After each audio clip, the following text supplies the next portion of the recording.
I'm Taylor Barr, your midnight DJ.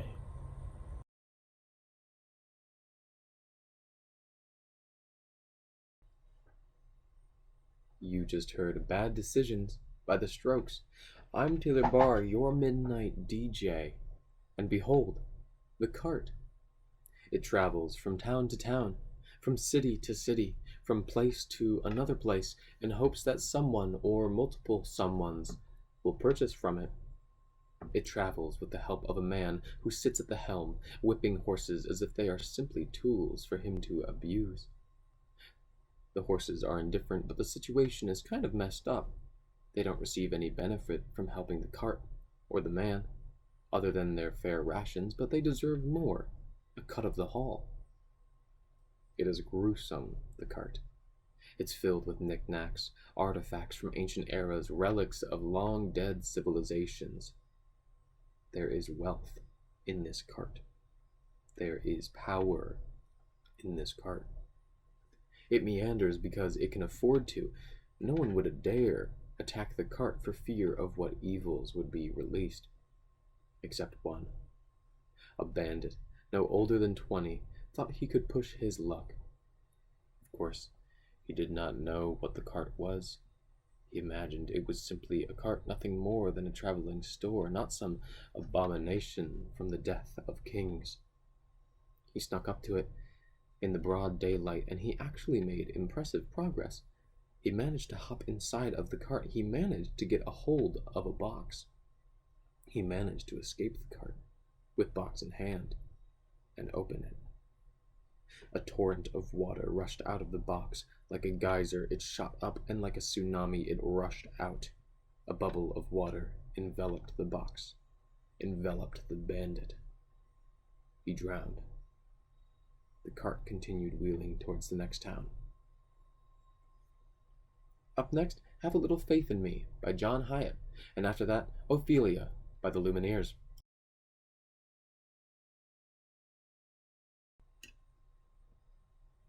That was First Time by Bakar. I'm Taylor Barr, your midnight DJ, and Jessie has a new watch. A pocket watch that's snugly set into her locket her mother gave her all those years ago, hangs gently on her chest.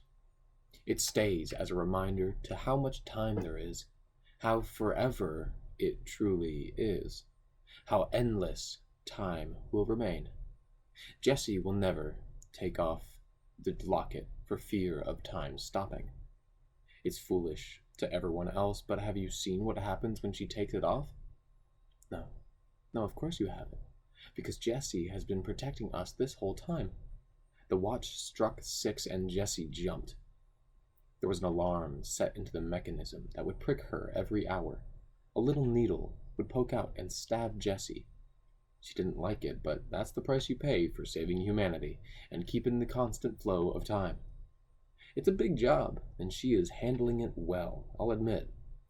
Jessie has 5 lockets, just like the one she currently wears, and she often wonders as to why she even has them. What do those lockets control? She imagines it is a lot of time stuffed into 6 different things. Or are they all time lockets of their own accord? Maybe they are for different properties of the universe, she thinks. Perhaps this other locket keeps the fabric of space in check. She put it on, and it did nothing. Turns out it was just a locket. Up next, Can't Let Go by Lucinda Williams, and after that, Heading South by Zach Bryan.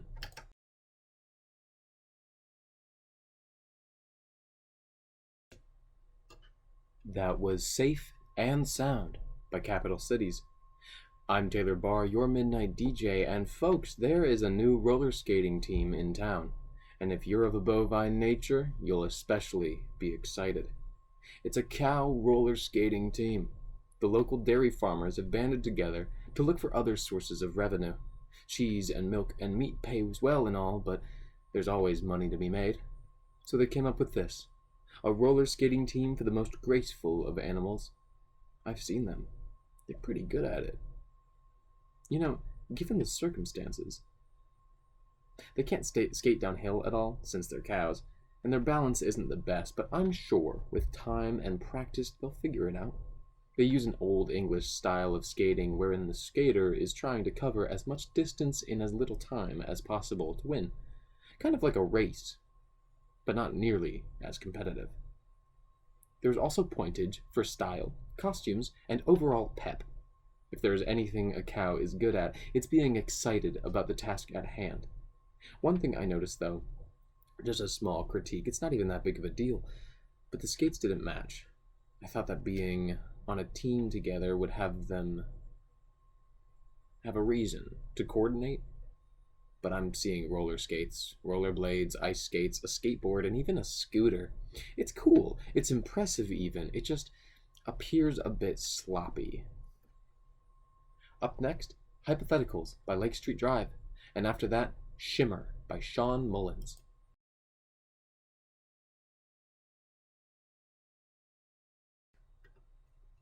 You just heard Crash Into Me by the Dave Matthews Band. I'm Taylor Barr, your midnight DJ, and it vanished into thin air. The thing was gone. It had come about naturally, organically even. It formed from the remains of a dead thing and lived as its own. It didn't make much noise, keeping to the shadows, keeping to the dark. It was a group, a coalition of like-minded people that would like to make some large-scale change to themselves rather than the world. They were the last of a now dead breed, the self-improvers, the growers, the ones who wanted to be better. They had found each other in the swamp, and even after organizing under a single emblem, they still ended. They still met their doom because of another group. It was an army, a single-minded entity with 1,000 arms. It descended upon them, ripped them limb from limb, metaphorically. It tore at their souls, literally. The scene was daunting. In the murky waters there lay bodies, and self-help books, and Rubik's cubes. The congregation of the self is what they called themselves. It is what they used to call themselves. They thought they could improve everything in their lives that made them unhappy. No longer. Progress is often met with opposition, and they are gone. Up next, Close to You by Dayglow, and after that, Never Tear Us Apart by INXS.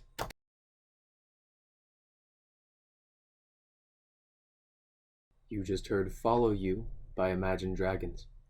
I'm Taylor Barr, your midnight DJ. And he stood at his station, grinding away at a thing he had lost interest in. He knew it needed to be smooth, and that's all he needed to know. The higher-ups told him to do it, and so he would. He obeyed blindly, because it was easy. If he fought or asked questions, it was usually met with some form of punishment, and he just thought it best to leave it alone. There is no reason to create a hostile environment, no reason to step out of line, not yet at least. He knew that the item he was encouraging to be flawless was to be sold. Some highest bidder wanted the thing for who knows what, probably something evil, he thought, or it could be a vanity project. He didn't care, though. It was grind and be paid, or not grind and face certain death. Easy choice. He thought about how many of these things he had made. It must have been hundreds by now. He wondered if they were all for the same person, all for the same nefarious deed. He wondered a lot these days. There wasn't else to do aside from the grinding, the endless grinding, the constant wear on objects that caused them to be smooth and him to go mad. He knew one of these days he would snap. He also knew that when he did finally snap, that was going to be it for him. That will be the end of his life. He had accepted it. He would work until he died. Up next, Plastic Beach by Future Islands. And after that, Kids by MGMT. But before I let you go, it's midnight, and you know what that means. It's the end of my shift. Whatever. Today was a pretty good day, and tomorrow will be even better.